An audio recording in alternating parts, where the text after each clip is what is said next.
¿Cuántos están contentos, hermanos? ¿Cuántos están dormidos? Ay, sí están despiertos, hermano. Qué bueno, hermano, para que no se me vayan a dormir. Abra la Biblia, por favor, hermanos. Hoy nos toca un tema muy bonito que se encuentra en la página 46 de los temarios. Si traen su temario, hermanos, vamos a usarlo hoy. Y vamos a abrir la palabra del Señor, hermanos, en el libro de los Hechos, capítulo 5, verso 42. Así que cuando lo tenga, hermanos, por favor, alabe al Señor que vive y vive para siempre. Amén. Hechos 5, 42. Todos juntos, es un solo verso. Dice: y todos los días en el templo y por las casas no cesaban de enseñar y predicar a Jesucristo. Una vez más. Y todos los días en el templo y por las casas no cesaban de enseñar y predicar a Jesucristo. Tome su asiento, por favor, hermanos. El tema de hoy, como les decía, si tienen su temario, es en la página 46. Todavía no sabemos usar la computadora, hermanos, así que lo vamos a hacer a la antigüita, El tema de hoy se llama: y todos los días en el templo y por las casas no cesaban de enseñar y predicar a Jesucristo. ¿Y saben a quién se refieren, hermanos? A la iglesia primitiva. A la iglesia, hermanos, que nació el día de Pentecostés. ¿Se acuerdan que la semana pasada tuvimos Pentecostés, verdad? Y que el Señor bautizó también a una hermana con su Espíritu Santo. Pues ahí nació, hermanos, en ese día nació la iglesia del Señor Jesucristo. Así oficialmente, ¿verdad? Ya arrancaron con todo, hermano. Porque ya anteriormente el Señor había llamado a los discípulos, a los apóstoles, incluso ya había mandado a 70 seguidores de Él, de dos en dos, y ellos habían ya visto milagros. Fíjense, hermanos, hasta antes de que el Señor derramara de su Espíritu Santo, ya había habido milagros. Ya había el Señor demostrado que quién era Él. Pero después de que se derramó el Espíritu Santo en ese aposento alto, a los 120 que estaban allí, ahora sí que arrancó como con todas de la ley, ¿verdad? La iglesia. Y entonces, hermano, dice que la introducción... ¿Quién trae su temario, hermanos? ¿Nadie? Hermanos, ¿a qué trae? Pues si no lo estamos comprando. Ahí está uno. Bueno, ya no nos fuimos en blanco. Así que, hermano, la introducción dice: el hogar fue el método más usado para la expansión del testimonio cristiano en los primeros siglos. Según surge de la lectura cuidadosa de los documentos cristianos de los primeros 3 siglos, la abundancia de la evidencia lleva fácilmente a la conclusión de que no había otra estructura disponible para la reunión de los primeros cristianos. Las casas de los creyentes eran los principales centros urbanos, tanto dentro como fuera del Imperio Romano. El éxito asombroso de los cristianos en sus lugares de reunión, y la manera tan difundida de esta metodología para alcanzar a los paganos llamó la atención de los intelectuales y pensadores de ese tiempo.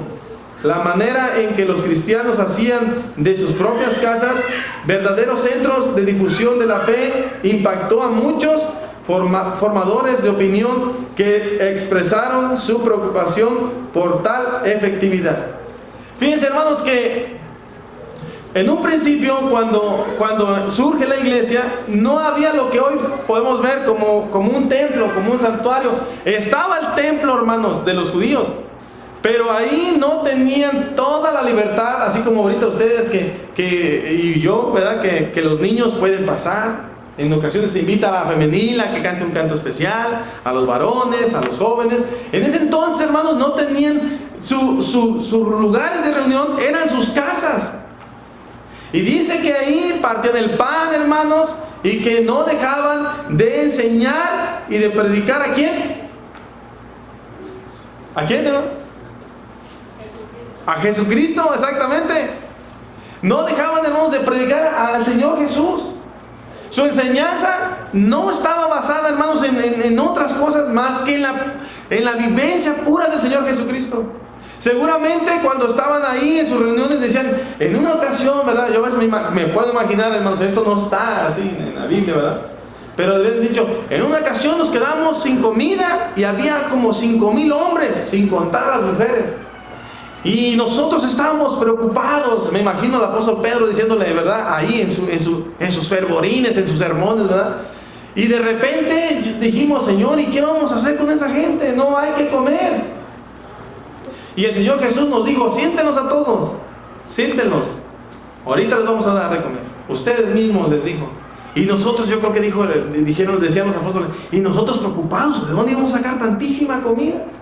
De repente apareció un muchachito con unos peces y unos panes, y hermanos, de ahí el Señor empezó a multiplicar tanto que se recogieron como 7 canastas o 7 canastas de pan, y sobró todavía, fíjense. Se alimentaron a las miles de personas, porque en esa parte de la Biblia, cuando habla de que eran 5,000 personas, se refiere solamente a los puros hombres.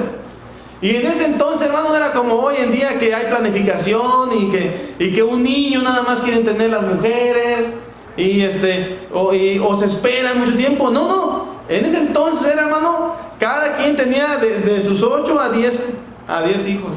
Entonces usted multiplique 5,000 por unos, vamos a ponerle por 5, ¿como cuánto estamos hablando?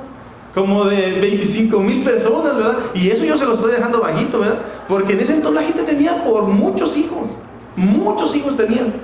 Pero lo que les daba, lo que les funcionaba, hermanos, a los primeros cristianos que empezaron a crecer, sí notaron, ¿verdad? Que decía que empezaron a crecer, tanto que empezaron a acaparar la atención de la gente intelectual, a los filósofos, de los griegos, de esa gente pensadora, ¿verdad? Que digan, estos hombres, ¿qué tienen? ¿Por qué están creciendo? Incluso los romanos y estos emperadores se empezaron a preocupar y dijeron, esta gente no mengua, sino todo lo contrario, va creciendo en aumento. Incluso, hermanos, dicen que Nerón se estaba volviendo loco porque los mandaba a perseguir a los cristianos, los metía al Coliseo romano, los quemaba vivos. Pero dice la historia, hermanos, dice la historia verídica, que por cada cristiano que moría en el Coliseo romano, 10 se levantaban en las gradas que decían, yo quiero alabar a ese Dios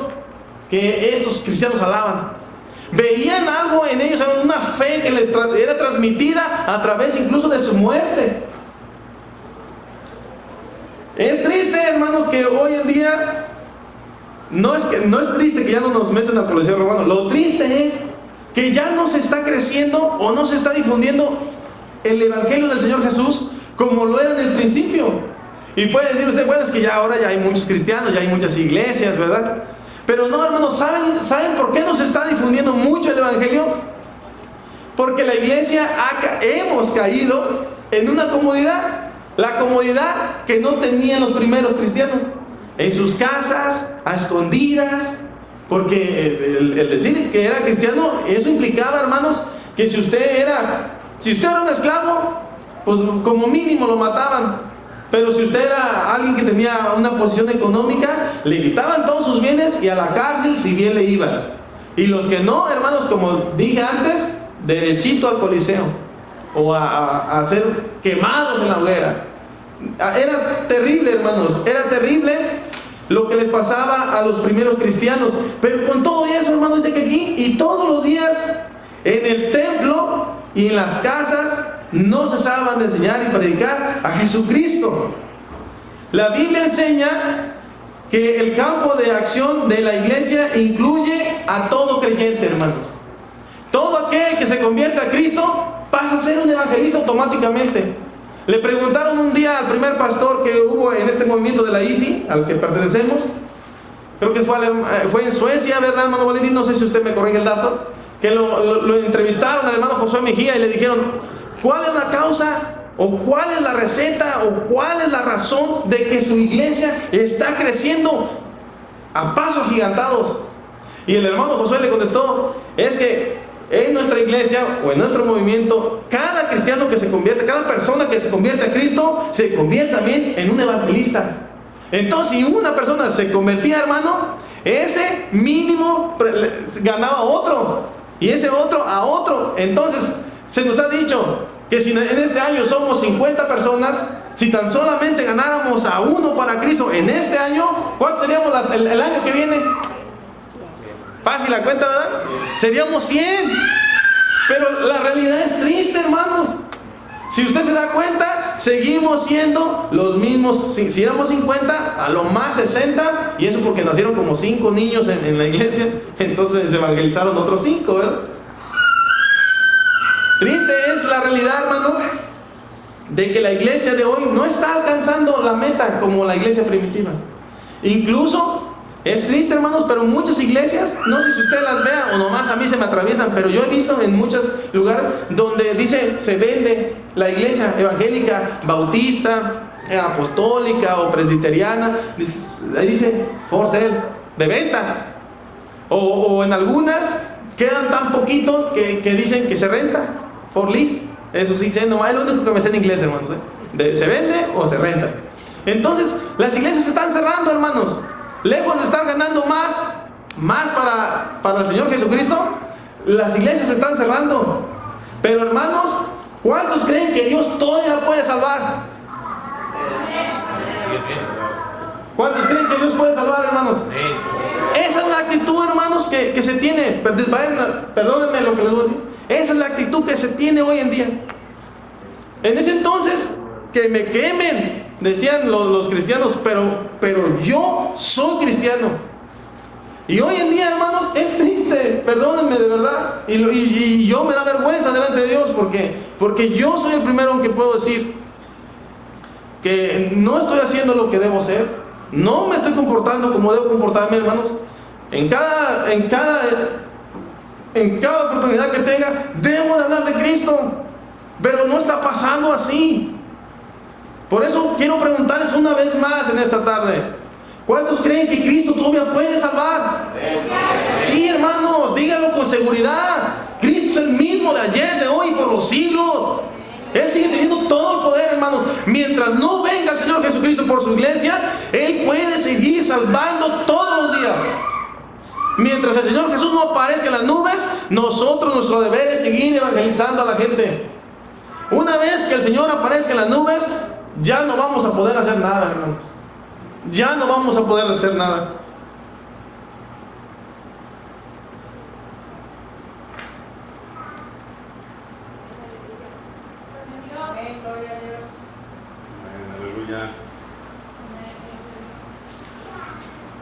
Pero en esta tarde, hermanos, todavía tenemos oportunidad de reconsiderar.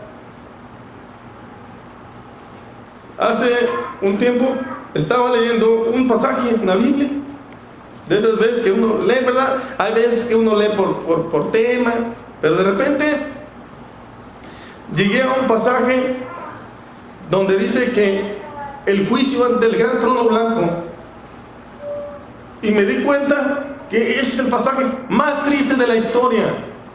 ¿Saben por qué? Porque en ese pasaje habla del juicio acerca de Dios con la humanidad. Y todos los que estén, encontré que todos los que estén en ese juicio ya no tienen esperanza. Todos los que se paren delante de ese trono blanco, que es al final de los tiempos, ya no van a tener esperanza, hermanos. Así que, aunque nos duela, o aunque quisiéramos interceder por Él, porque dice que los salvos van a estar a la diestra del Señor. O sea, nosotros vamos a estar a la diestra del Señor y vamos a estar siendo espectadores de este juicio. Y aunque nosotros quisiéramos en ese momento, hermanos, no creo que vayamos a estar indiferentes, de verdad. No creo que vayamos a estar con una cara de qué bueno que se vaya al infierno y hasta nos dé risa y hasta aplaudan. No creo, hermano. No creo que vayamos a estar con una cara de felicidad por ver cómo es la gente lanzada al infierno, al agua de fuego. Entonces estaba yo leyendo y dije, Señor, eso está terrible. Pero hoy puedo yo hacer algo por mi vecino. Hoy yo todavía le puedo hablar a mi vecino de que acepte al Señor Jesucristo y de que su vida va a cambiar. Tenemos las pruebas en las manos, hermanos. Dios nos ha cambiado a nosotros, ¿verdad que sí? Dios nos ha cambiado, hermanos. También Dios hizo algo en nosotros. No tenemos que ser grandes predicadores, no tenemos que ser grandes expositores de la palabra de Dios, pero sí tenemos un gran testimonio. En la mañana la hermana leyó un texto, decía: Él levanta del polvo al pobre y saca y al menesteroso saca del muladar. ¿Y usted sabe qué era el muladar? Era donde se tiraba la basura, donde se tenían los animales por allá, donde tenían, era el basurero. Entonces lo traduje en ese momento, lo traduje a mi manera de pensar. Entonces Él me sacó del basurero. Dije: Señor, me sacaste del basurero. ¿Y de qué manera te estoy agradeciendo, Señor? Si tú me sacaste de la basura y me pusiste, dice en la Biblia, que con los príncipes nos sentó. Dice Dios que Él ya nos tiene en lugares celestiales, hermanos. Tiene un lugar muy especial para usted. En ese mismo libro de Apocalipsis dice que a todos les dio una piedrecita con su nombre, un nombre nuevo. Y entonces eso me llena de alegría. Pero vuelvo a regresar. Cuando estaba leyendo ese texto que dice que los que estaban frente al trono blanco solamente eran sacados para juzgarlos, hermano. La gente que está muriendo hoy en día sin Cristo se está yendo a un lugar de tormento. Y después, cuando sea el gran juicio, el juicio final, van a ser sacados de ese lugar de tormento. ¿Saben para qué? No para que descansen, sino para que entren a otro lugar mucho peor, que se llama el lago de fuego, donde el gusano no muere, ni el fuego se extingue. Entonces, hermanos, en esta tarde, yo creo que siento de parte del Señor, ¿verdad? No puedo decir que lo oye audiblemente, pero siento que el Señor nos está hablando a que hablemos de Él, hermano. Que el tiempo se está cortando. Usted lo puede oír en las noticias. Cuando veníamos de camino, ahí del freeway se ve el tren, ahí están las vías del tren. Y se nos acabó la vista de un lado para otro, venía lleno de tanques de guerra. Y ahí yo vivo en la ciudad de Highland, ahí está su humilde casa. Y últimamente se oye cómo hay mucho movimiento de aviones, pero no aviones normales de gente o de carga, son aviones de guerra. Y no soy un experto ni en cuestiones de guerra ni cosas, pero mi sentido, hermanos, mi poco intelecto que tengo, me hace entender que algo se está preparando, algo se está cocinando, algo está preparado este país ya para recibir. Y saben que, hermanos, la iglesia también debe estar preparada para recibir pronto al Mesías, pronto al Cristo que va a aparecer en las nubes. Pero entonces, hermanos, no sabemos cuánto tiempo nos quede para predicar el Evangelio. No sabemos cuánto nos falta. Pero lo más probable que es muy poco, hermanos. Lo más probable que nos falta muy poco para entrar a las bodas del Cordero, donde no habrá llanto, no habrá sufrir, hermanos. Los muertos en Cristo resucitarán primero, y luego nosotros, los que hayamos quedado, seremos transformados, hermanos, y entraremos al gozo eterno con el Señor Jesús. Entraremos, hermanos, a ver su rostro. Entraremos a ver a aquel que no nos tuvo en poco precio, hermanos. Nos dio un valor grandísimo. Tal fue el valor que le dio a usted y que me dio a mí, hermanos, hombres viles y pecadores, que decidió despojarse de sus ropas reales de Dios y vino a esta tierra a dar su vida por usted y por mí. Entonces me preguntaba, ¿y yo qué estoy dispuesto a hacer por Él? Hoy, hermanos, en día la iglesia no quiere que se le hable de esas cosas, se molestan. Ese hermano pues nunca evangeliza, ¿por qué ahora me está diciendo? El hermano fulano es esto. No, hermanos, no se trata del que está aquí enfrente. Se trata de que Cristo quiere que hablemos de su bondad. Pero hoy en día las iglesias no predican acerca de la venida de Cristo, de que se santifique la iglesia, de que Cristo está a las puertas. No. ¿Sabe de qué se predica? De que todo lo puedes porque Cristo es poderoso y tú vas a tener riquezas. Diezma, ofrenda, y Dios te lo va a multiplicar al 100 por 1. Entonces hagan cuentas. Si doy $1,000, pues es como 1,000,000. Y entonces la gente hace pactos Dios no anda haciendo pactos por aquí y por allá, hermanos. Él ya hizo un pacto con el hombre de que daría a su Hijo unigénito por nosotros. Él ya pagó. No tenemos que andarle queriendo negociar a Dios. Lo único que nos pide a los que ya fuimos salvos es que demos de gracia lo que hemos recibido de gracia. Que usted le dé a Dios lo que usted recibió, que usted le dé a los demás lo que usted mismo recibió. No le está pidiendo a Dios que haga grandes esfuerzos. Solamente le está diciendo, da de gracia lo que yo te di de gracia. ¿Qué es? Compartir el Evangelio, hermanos. Para que en aquel día, hermanos, que estemos frente al Señor Jesucristo, no tengamos que avergonzarnos. No tengamos que avergonzarnos, hermanos, de estar frente a Él y que lleguemos con nuestras manos vacías. Yo creo que Dios más que nunca, hermanos, está interesado en usar su iglesia. Yo creo que hoy más que nunca. ¿Y saben por qué me atrevo a decir eso? Porque su venida está pronto. Entonces sabe, hermanos, que Dios sabe que al hombre le queda poco tiempo. Y a nosotros también, hermanos, de predicar al Señor Jesucristo. La importancia del testimonio en las casas durante los 2 primeros siglos después de Cristo. Perdónenos.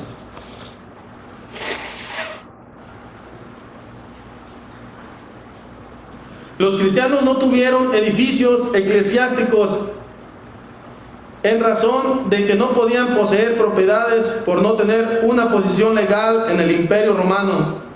Las congregaciones cristianas, como vimos, se reunían en casas de familia, donde desarrollaban su vida como comunidades de fe. 3 grandes acontecimientos en la historia del cristianismo neotestamentario ocurrieron en una casa de familia en Jerusalén. La última cena del Señor Jesucristo con sus discípulos. A ver quién me ayuda a buscarlo, hermanos, por favor. Marcos 14, del 12 al 26.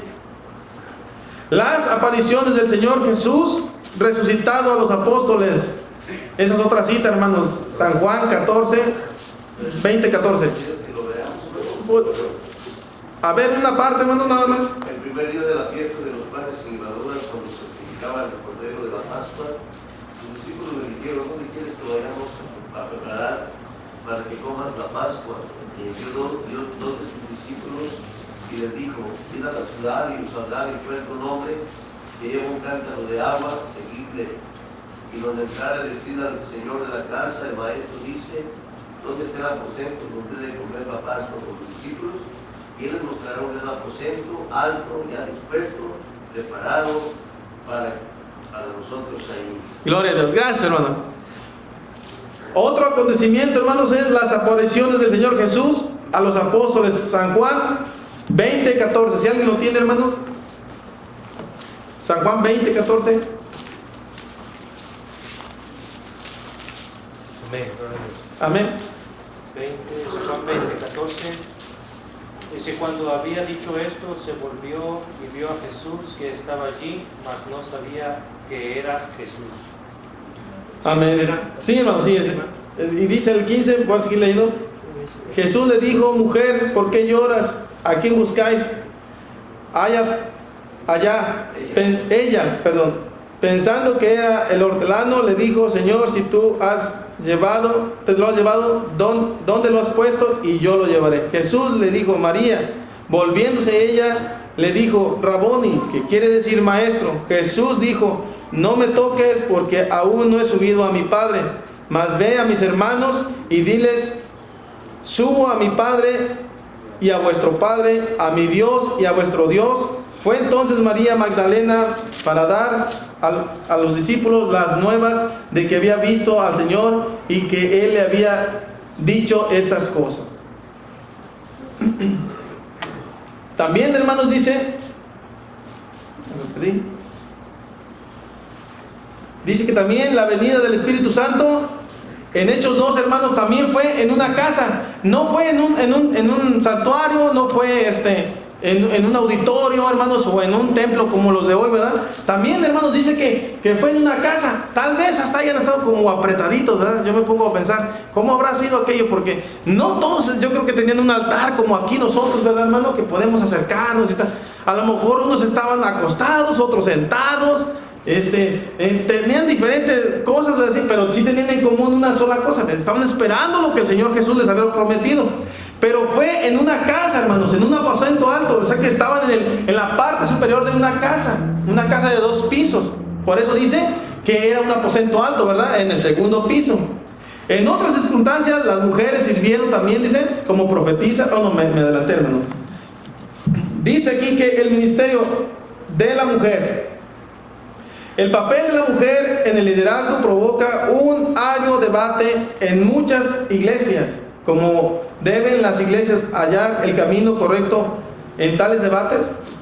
Como leímos, hermanos, en la verdad bíblica, dice que la Biblia enseña que el campo de acción de la iglesia incluye a todo creyente.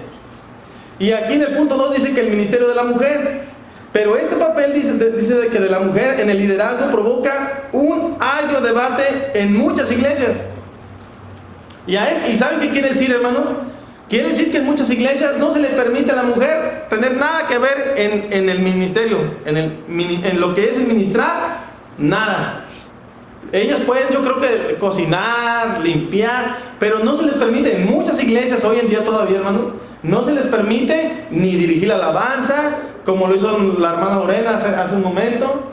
En la iglesia de Highland dirigió la hermana Priscila y predicó nuestra hermana Mimi. Muy bonito, por cierto, lo hicieron las hermanas, ¿verdad? Todo para la gloria del Señor. Y no se permite en algunas iglesias, hermanos, solamente a los varones. Pero, hermanos, si nos damos cuenta que Dios siempre ha tenido en alta estima a la mujer. Y aunque en el Antiguo Testamento no había sacerdotes, ni tampoco profetisas, hermano, pero ya en el Nuevo Testamento Dios hace algo diferente, hermanos. Y porque en la gracia ya no hay ni hombre ni mujer, ni rico, ni pobre, ni libre y ni esclavo, hermanos. Todos somos iguales para nuestro Dios. Estamos persuadidos de que el Señor Jesucristo liberta a la mujer, para asombro y enfado de sus contemporáneos judíos. Jesús se relacionó con las mujeres de tal manera que las liberó e invistió de poder. En una cultura dominada por el hombre, la gente se asombraba de que el Señor Jesús se hubiera aparecido primero a las mujeres después de su resurrección. Sin embargo, en el Nuevo Testamento, costumbres y sensibilidades locales ayudaron a definir el rol de la mujer en la iglesia. En algunas circunstancias se ordenó que las mujeres guardaran silencio y que no hablaran en público en las asambleas de adoración. Y esa cita está en 1 Corintios 14:35. Y esta cita, hermanos, es la que usan muchas iglesias para que la mujer no tenga derecho a nada. Como dice que ahí el apóstol Pablo, a ver si alguien me busca esa cita, por favor, hermanos. Amén.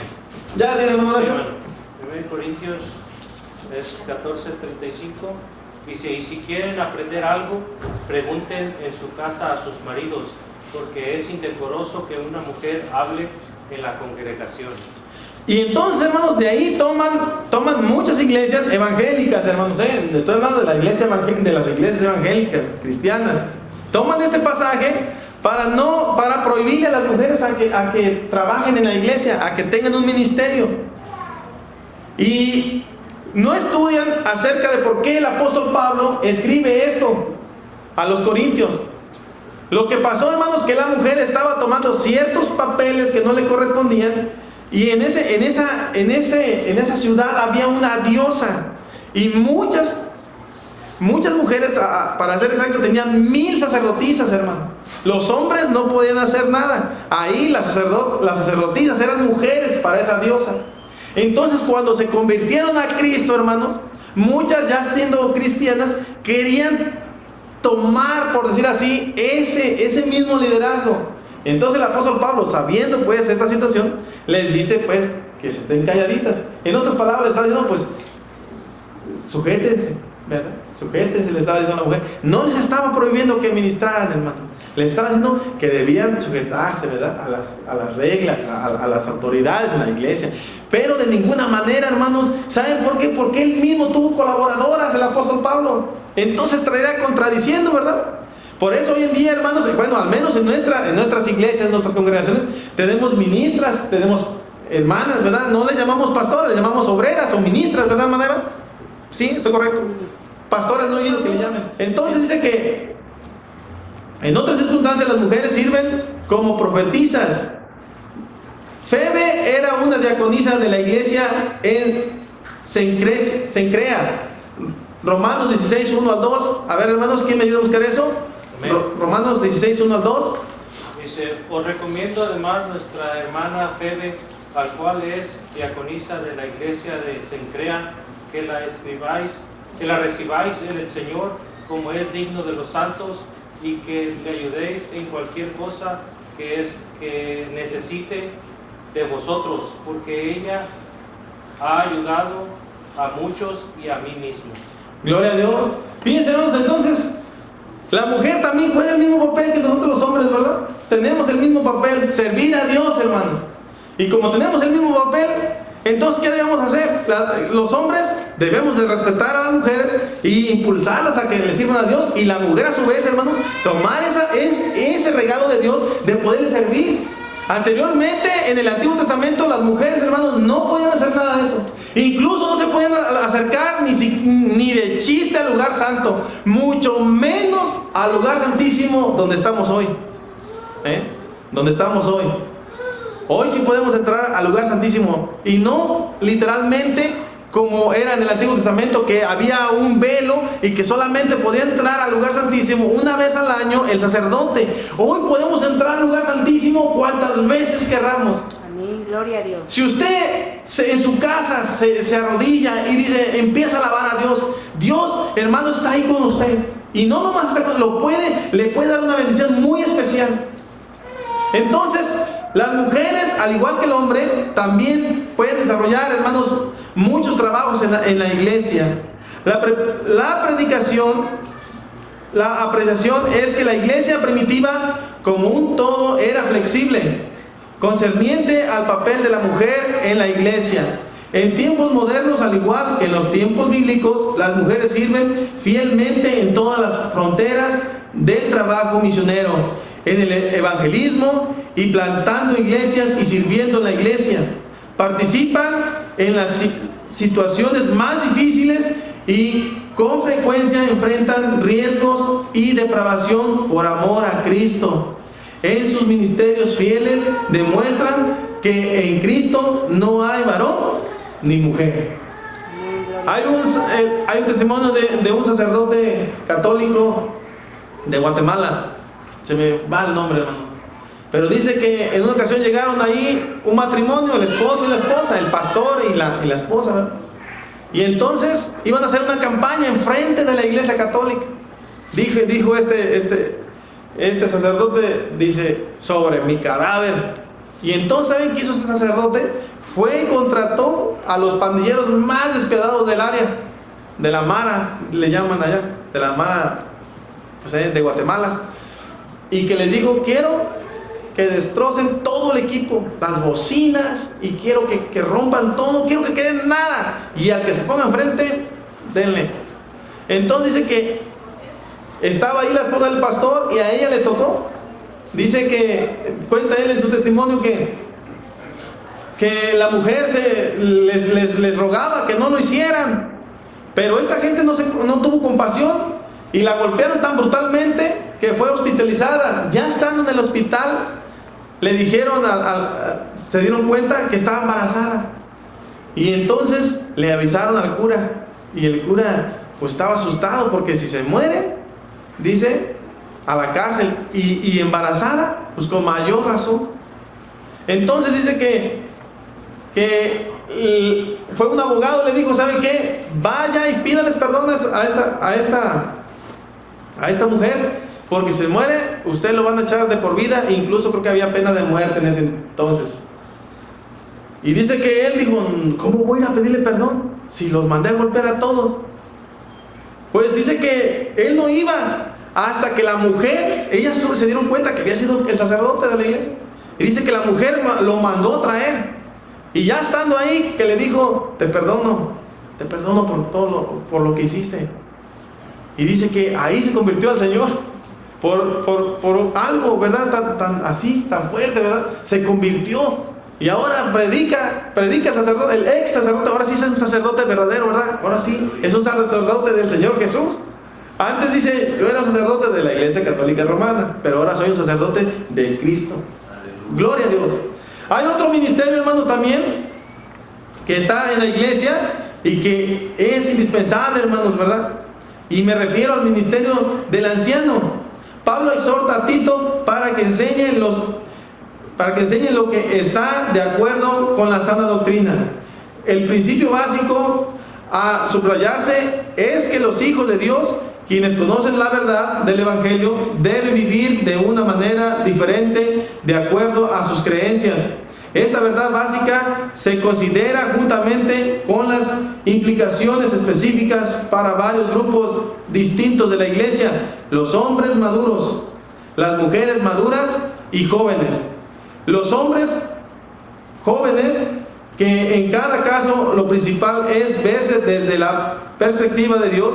Al vernos como Dios nos ve, debemos vivir conforme a su plan para nosotros en medio de cualquier situación. Todos debemos adornar la doctrina que profesamos con nuestro estilo de vida. Eso quiere decir, hermanos, que nuestro testimonio debe ir de acuerdo con nuestra fe. Si nosotros creemos que el Señor Jesucristo es amor, no vamos a ser como aquel hermano que dice él se le metió a un carril y un carro venía muy fuerte. Y entonces dice que le empezó a silbar de atrás. Y dice que él pensó, le voy a frenar para que me pegue. Pues al cabo que el que pega, paga. Pero se acordó, hermanos, que atrás, en su parabrisas de atrás, traía un letrero que decía, Dios es amor. Entonces, ¿se imagina? No estaba, dice, si yo hubiera hecho eso, no iba a estar reflejando lo que yo profeso, mi fe. ¿Verdad que no? Si somos cristianos, hermanos, ¿cómo debe ser nuestro conducir, nuestra conducta, nuestro hablar? Igual que quién, hermanos, que el hermano Valentín. No, ¿verdad? Debe ser igual que nuestro Dios, ¿verdad? Debe ser igual que nuestro Señor Jesucristo. Hay otro ministerio también en la iglesia, hermanos, del cual le podemos sacar mucho provecho. Yo creo que incluso más que los demás, a lo mejor estoy equivocado, pero ¿saben a qué me refiero? Al ministerio de los jóvenes. Después de señalar las implicaciones específicas que esta clase de vida exige de parte de los hombres ancianos, las mujeres ancianas e indirectamente las mujeres jóvenes, Pablo presenta el estilo de vida indicado para los jóvenes y para los esclavos. Pablo repite que tanto en el caso del joven como el de los otros grupos mencionados, la característica clave de distinguir al cristiano de los demás jóvenes es la prudencia, la capacidad de verse desde la perspectiva de Dios. Esta característica parece ser la que más hace falta entre los jóvenes. Fíjense, hermanos, que aquí los hermanos ponen que la prudencia es la característica, bueno, la Biblia dice que la prudencia es la característica de un joven cristiano. Y los hermanos aquí ponen que esa característica parece ser la que más hace falta entre ellos. La prudencia entre los jóvenes. ¿Y saben qué? Tienen razón los hermanos. Hoy en día se da mucho eso de que los jóvenes salen, las jóvenes, ¿verdad? O los jóvenes, ya sea que o salen embarazadas las jovencitas, o los jóvenes embarazan a alguien. ¿Y saben por qué? Por falta de esta característica. A lo mejor sus intenciones no son esas. Yo le digo a mi hija Jade, no pienso dejarte que andes cuando ya tengas tu novio, yo creo que como de que a unos 50 años, espero que Cristo ya haya venido para no pasar ese trago amargo. Y digo, ¿y sabes por qué? Porque por ser imprudentes, muchas veces las jovencitas salen embarazadas. O los jóvenes embarazan a una jovencita. Digo, porque ya estando, se me fue la idea, hermano, se me fue la idea. Pero entonces digo a mi hija que no la pienso dejar tener, que se vaya a la calle, porque de pronto sale con eso. Salen las jovencitas con que ya salían embarazadas. Y todos saben por qué, por falta de prudencia. Le digo, mira, el que ahorita lo ves en la calle como un homeless, ¿verdad?, que se droga todos los días, no empezó así de lleno. El borracho, el que es ahorita alcohólico, que todos los días tiene que estar borracho, no empezó tomándose una caja así de cervezas. Le digo, empezó con una, y luego 2, y después 3, después empezó a tomar en las fiestas, después en reuniones familiares, hasta que de pronto ya es un alcohólico. Entonces las jovencitas, le digo, que salen embarazadas, o los jovencitos que embarazan, no pensaban en eso, le digo yo. No pensaban en, me voy con mi novia para embarazarla, o me voy con mi novio a tomar un café y de ahí pues para que salga yo. No, por falta de prudencia. Entonces el apóstol hace mención, ¿verdad?, que es lo que debe distinguir a un joven. Es que, hermanos, la prudencia. Y no nomás a los jóvenes, a nosotros los papás. Nosotros los papás debemos estar, decía mi mamá, bien ojo de avispa. Debemos estar a ver qué está haciendo. Mi mamá, que yo era hombre, siempre me estaba observando y me decía, ¿qué estás haciendo? ¿Qué vas a hacer? Entonces nosotros debemos también, ¿verdad?, ver que ellos sean prudentes, pero nosotros ser más todavía, hermanos. Al observar esta característica en la vida del joven cristiano, quienes lo ven reconocerán que es diferente a los otros jóvenes que conocen. Dios ha hecho algo distinto en la vida de este joven, por lo tanto su doctrina tendrá mayor credibilidad. Dice mi hija, hermanos, que ahí tiene un grupo grandecito de amigos, y muchos de ellos son cristianos, pero que se comportan igual que los que no son cristianos. Que hace poco llegó un rapero muy famoso, pues ella ni sabe cómo se llama, pero dice, pero según había un rapero, y todos los de la escuela estaban emocionados, dice, porque iba a ir ese rapero a la escuela. ¿Sí iba a ir a tu escuela? A otra escuela, ¿verdad? Entonces dice que una amiga de ella, que es cristiana desde niña, ya está bautizada también, hermanos, ya se bautizó en aguas, ¿verdad? Estaba emocionadísima. Y que ella le dijo, oye, ¿qué, no eres cristiana tú? ¿Cómo es que estás emocionada por un rapero? Que mundano, ¿verdad? Y ustedes saben esa clase de no puedo decir de artistas, esa palabra está grande para personas así, pero esa clase de gente que canta ese tipo de música, hacen puros símbolos satánicos, ¿verdad que sí? Los que cantan rock o rap, todos esos hacen puros símbolos satánicos. Y entonces traía su playera del artista y todas las cosas. Entonces, hermanos, fíjense que en esa jovencita, o en muchas jovencitas, de eso solamente es un ejemplo. ¿Usted cree que existe eso de la prudencia? ¿Verdad que no? Lejos, hermanos, yo creo que hasta de que sea salva la jovencita. Una jovencita salva no va a hacer ese tipo de cosas, pero y mucho menos va a ser imprudente. Entonces, cuando ella quiera evangelizar a alguno de sus compañeros, ¿cree usted que vaya a tener efecto su predicación? No lo va a tener. No lo va a tener, hermanos. Y lo mismo pasa en los ancianos, en las ancianas, en los niños, que ya son más jovencitos que niños, y en nosotros los adultos. Si nuestro comportamiento es muy diferente a lo que predicamos, hermano, déjeme decirle que si usted predica, no va a tener impacto a quien usted le hable de Cristo. Si usted le va a aconsejar a un matrimonio que tiene muchos problemas, pero usted tiene muchos problemas con su matrimonio, porque es natural que tengamos diferencias. La hermana Lorena y yo a veces nos dan ganas de agarrarnos con el trapeador y la escoba en el trabajo, pero no lo hacemos, pero no lo hacemos. Pero sí, a veces que siento que me va a dar un trapeadorazo, porque, hermanos, es natural. Y le voy a decir, ahora sí que tire la primera piedra a aquel matrimonio que no discute para nada. ¿Verdad que no? Por eso lo dije, porque si supiera que sí, no digo eso. Pero no, hermanos, todos tenemos las mismas debilidades. Todos tenemos, a veces en cada quien tiene sus... Pero no, hermanos, los mismos padecimientos que padecemos nosotros los padecieron nuestros hermanos anteriormente. Lo mismito. Yo me imagino que el apóstol Pedro también tuvo problemas con su mujer. No creo que haga así. Si así como se veía que era de impulsivo, hermanos, que le cortó la oreja al servidor del sacerdote, hermanos, dije, no, este hombre también ha de haber sido medio fuerte. Entonces, hermanos, todos tenemos las mismas debilidades.